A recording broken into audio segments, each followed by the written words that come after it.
Court ने आयु साहब को सुना, मुझे पूरा सुना और मैंने एक्सप्लेन किया कि कैसे मीडिया ने इसको एक्सीडेंट के बाद से ही रिपोर्टिंग शुरू कर दी थी। मीडिया ने बहुत सारे स्टेटमेंट्स रिकॉर्ड करे हैं, मतलब डिजिटली रिकॉर्ड करे हैं, जो न्यूज़ में आ रहे हैं, NDTV में आ रहे हैं, टाइम्स नाउ में आ रहे हैं। और एक DCP साहब ने खुद प्रेस कॉन्फ्रेंस की, उन्होंने सारे फैक्ट्स बताए। जब हम FIR पढ़ते हैं जो 10 घंटे के बाद रजिस्टर होती है, इंसिडेंट है 1:30 बजे का, FIR हो रही है रात को 11:30 बजे, उसका जो भी वर्जन है FIR का वो प्रेस कॉन्फ्रेंस के भी अगेंस्ट है, उसके खिलाफ है, कॉन्ट्रडिक्ट कर रहा है, पूरा वर्जन ही कॉन्ट्रडिक्ट कर रहा है। और जो एक शख्स है जिसने गाड़ी में बैठा के हॉस्पिटल में लेके गया, उसकी भी बयान अगर आप देखेंगे तो मीडिया में बहुत सारे आए हुए हैं, वो भी कुछ और कहानी बताते हैं। सो कहीं ना कहीं ये लग रहा है FIR पढ़ के कि FIR का वर्जन जो है वो सही नहीं है, इनकरेक्ट है। इसका कारण क्या है हम इस स्टेज पे आपको नहीं बता सकते हैं। देखिए, बड़ा अनफॉर्चुनेट इंसिडेंट है, एक शख्स की डेथ हुई है, we all are very sorry for that.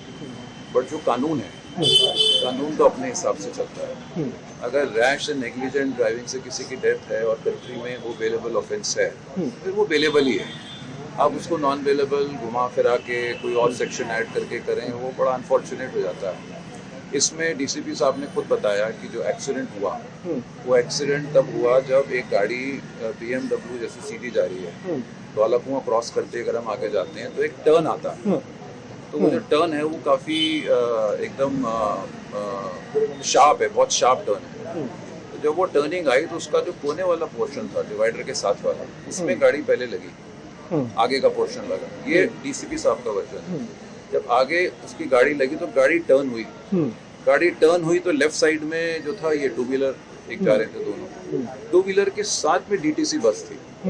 सो गाड़ी कभी भी BMW गाड़ी कभी भी फ्रंट से 2 व्हीलर के साथ नहीं टकराई। ये CCTV की रिकॉर्डिंग है, जो आज ये अभी लेके भी नहीं आया, रिमांड के टाइम उसको प्रोड्यूस भी नहीं किया। तो वो साइड में लगी, पीछे से 2 व्हीलर से लगी, 2 व्हीलर स्लिप होके बस की तरफ गया और बस के साथ टकरा गया और गाड़ी टर्टल हो गई। गाड़ी जो थी ये BMW वही पूरी टर्टल है। गाड़ी के अंदर जितने भी सवार हैं, हस्बैंड वाइफ बच्चे, वो भी गाड़ी के अंदर हैं, एयर बैग्स खुले हुए हैं, उनकी भी चोट लगी है। तो ये रैश एंड नेग्लिजेंट एक्ट का तो केस है ही नहीं।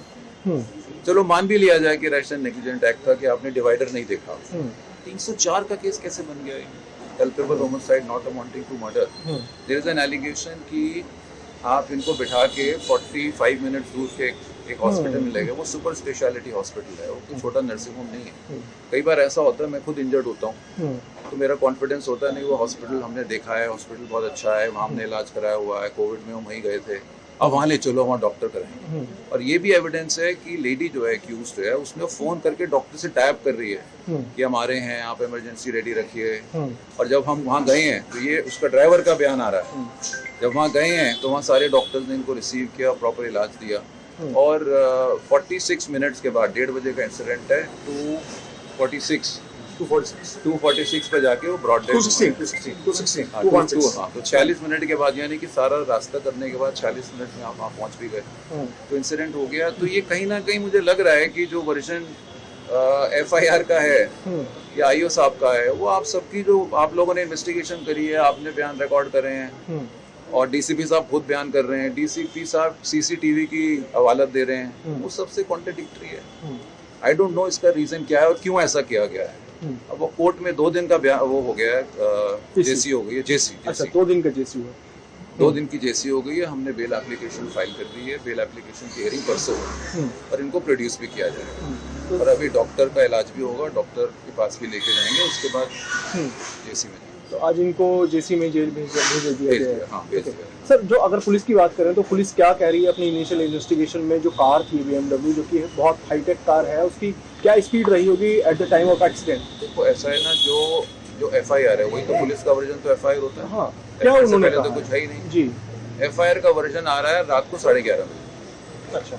In the form of statement of the injured witness, जो उनकी वाइफ है डिसीज की, जब वो हॉस्पिटल में, वेंकटेश्वर हॉस्पिटल पहुंचती है रात को, वहां जाके बयान बनता है।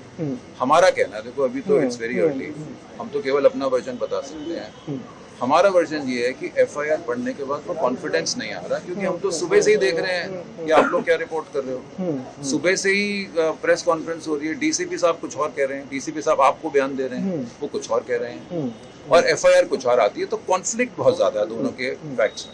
सर, जो ये एक्ट है कि जो स्पोर्ट है, स्पोर्ट से 20-19 किलोमीटर दूर ले जाना पेशेंट को, पुलिस उसको किस तरीके से डिफाइन कर रही है, क्या कह रही है उस एक्ट, कैसे देखिए अभी तो वो कह रही है कि वहाँ इतनी दूर ले जाने की जरूरत क्या थी। देखो क्या होता है, जो लेडी लेके गई, जो एक्यूज लेडी है, वो खुद भी इंजर्ड है। अगर आप ये एलिगेशन लगा रहे हैं कि लेडी जो इंजर्ड है, जो ड्राइवर है, वो हस्बैंड वाइफ इंजर्ड को दूर लेके जा रही है, वो खुद भी तो इंजर्ड है, खुद भी उसका सारा खून निकल रहा है।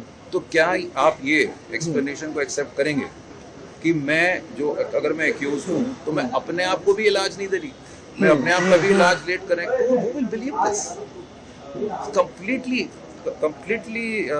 I would say absurd and preposterous allegation. छोड़ के जाइए।